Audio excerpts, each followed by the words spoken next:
Hi, this is Dr. Gregory Sadler. I'm a professor of philosophy and the president and founder of an educational consulting company called Reason.io, where we put philosophy into practice. I've studied and taught philosophy for over 20 years, and I find that many people run into difficulties reading classic philosophical texts. Sometimes it's the way things are said or how the text is structured. But the concepts themselves are not always that complicated, and that's where I come in. To help students and lifelong learners, I've been producing longer lecture videos and posting them to YouTube. Many viewers say they find them useful.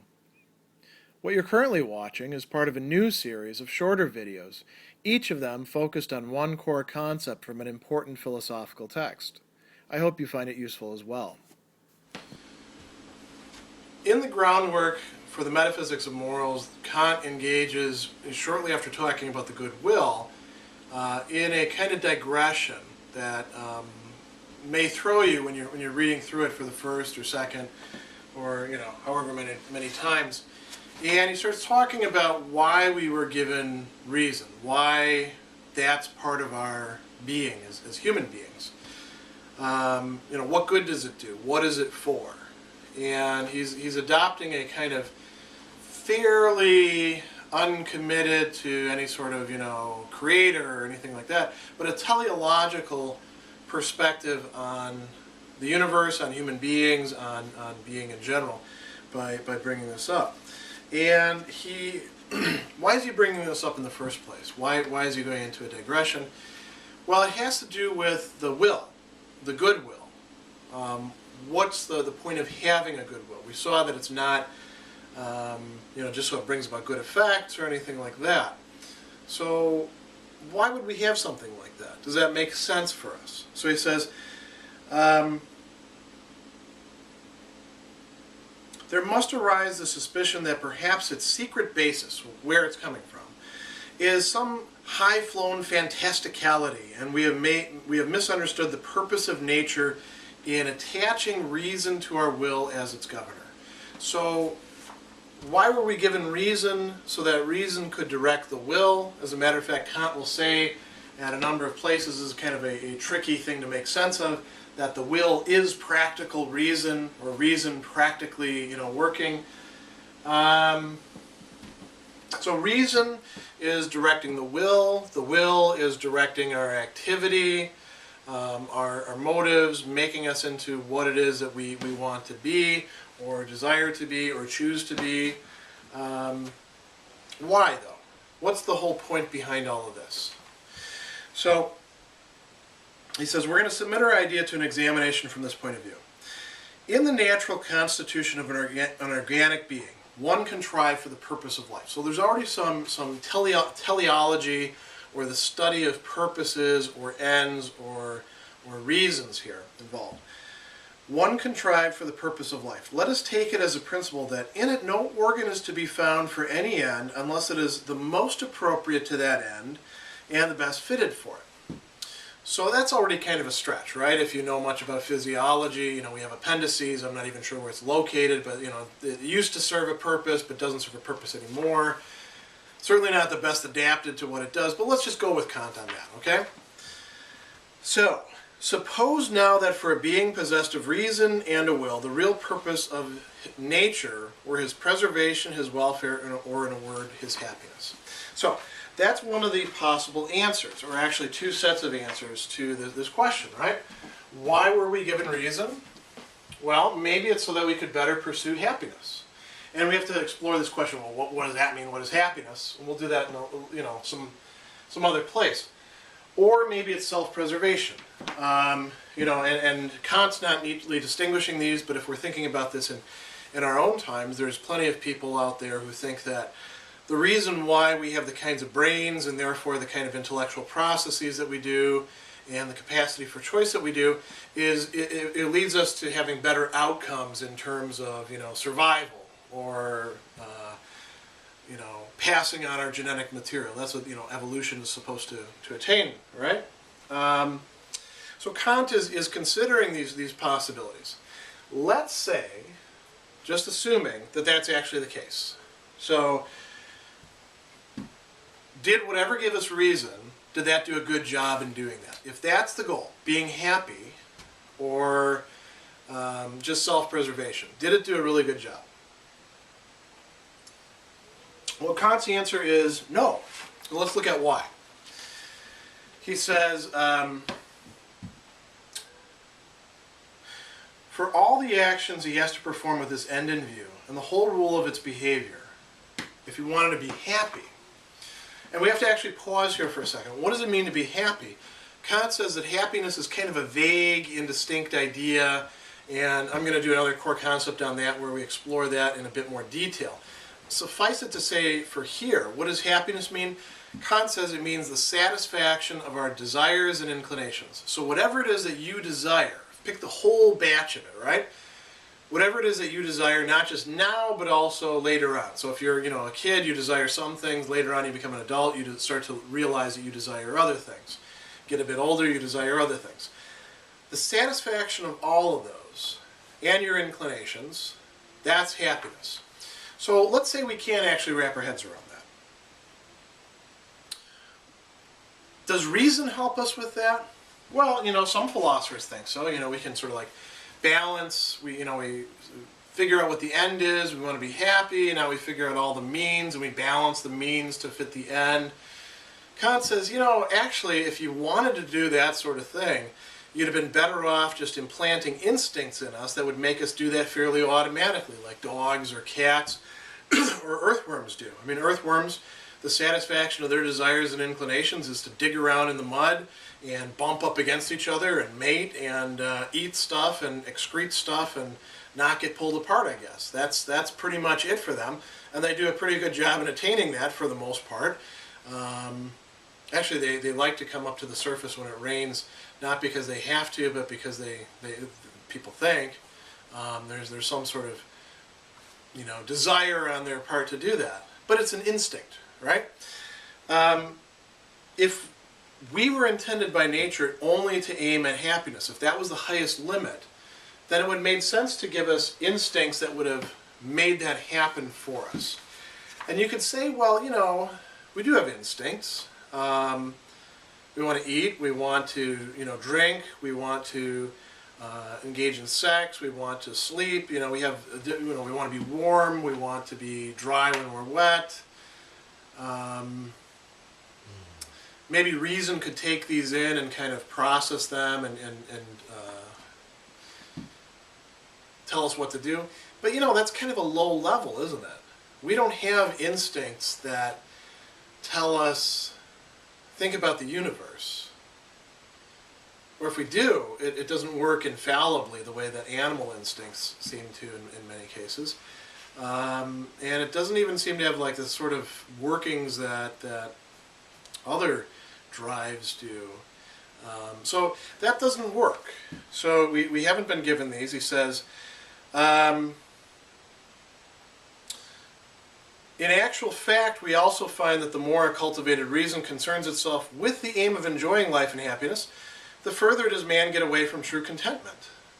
So this is funny because Kant is saying when we do actually practically reason, those of us who spend time trying to figure out, hey, I understand now what's going to make me happy. What do I have to do to get over there to get that stuff that makes me happy? He says, this leads to a kind of hatred of reason.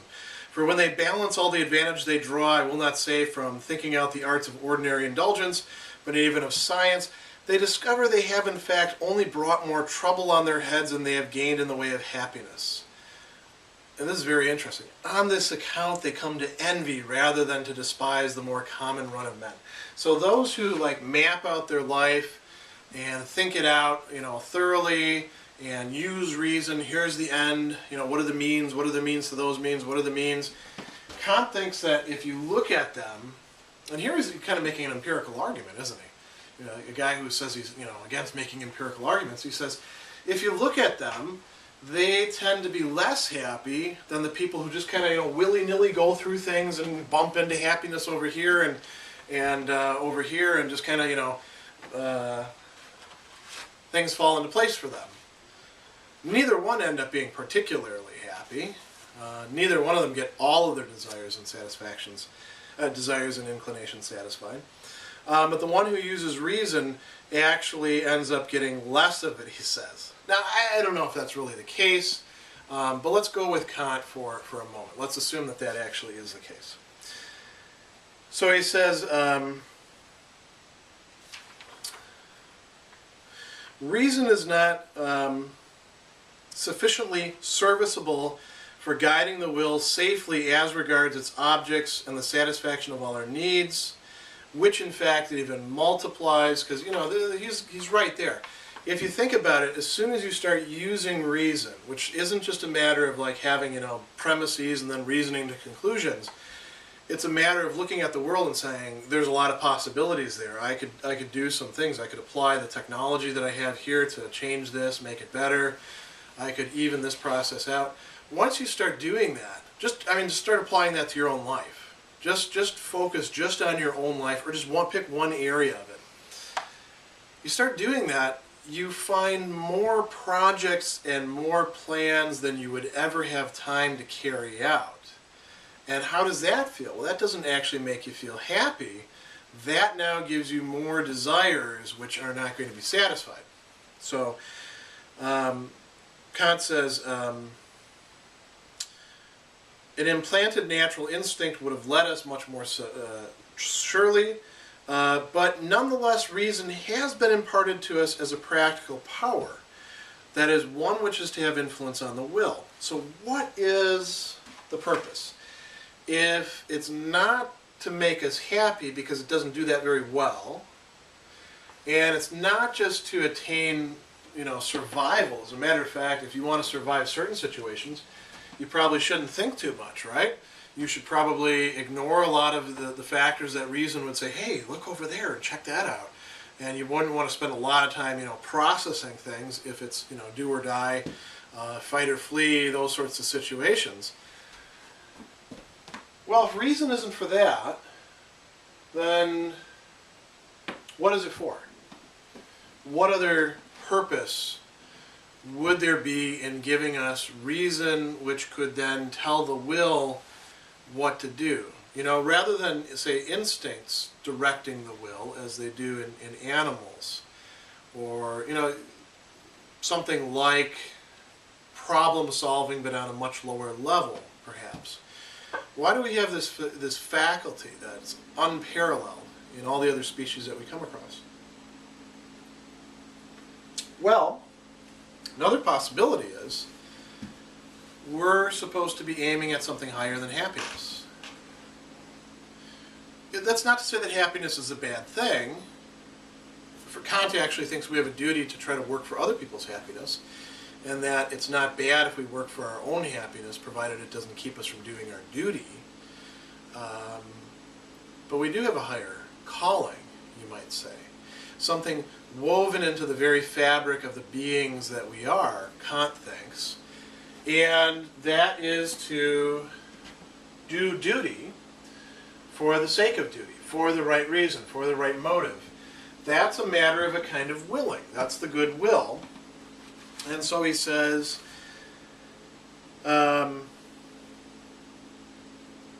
reason has been imparted to us as a practical power, that is, as one which is to have influence on the will. Its true function must be to produce a will which is good, not as a means to some other end. So not because it gets us praise, or because it will lead us to, you know, being happy, because, you know, we'll get everything that we want, but because there's a goodness intrinsic to the will itself when it is a good will.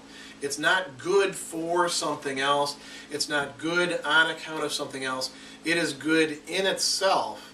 And the purpose of reason, Kant thinks, is to be our tool by which we actually bring that about in ourselves. We make ourselves into the goodwill, the Kantian goodwill. So he says, a will which is good, not as a means to some other end, but in itself. For this function, reason was absolutely necessary in a world where nature has everywhere gone to work with a purposive manner. And he says, this doesn't have to be the only good. Such a will need not on this account be the sole and complete good, but it must be the highest good and the condition of all the rest, even of our demands for happiness. So, Kant is thinking that the reason why we're given reason, the reason for reason, is that we can actually produce something that goes beyond the realm of mere nature as we experience it here, goes beyond what we start with, and refines that best part of ourselves to make it into what it could be, what its potential is. And his way of thinking about this, there's other people who have thought, similar thoughts. His way of thinking about this centers around the conception of duty as being that which we ought to will. There's a certain purity here on Kant's view. One that, whether you agree with it or to disagree with it, it has to be acknowledged. He's sort of eclipsing the question of happiness and saying, that's down here. But humanity is all the way from the top to the bottom. And the stuff up here is way more important than the stuff that's just down here. And we have to attend to it. And no amount of piling things up in terms of happiness, survival, is going to get you to morality. So Kant is setting a clear decision, a dividing line.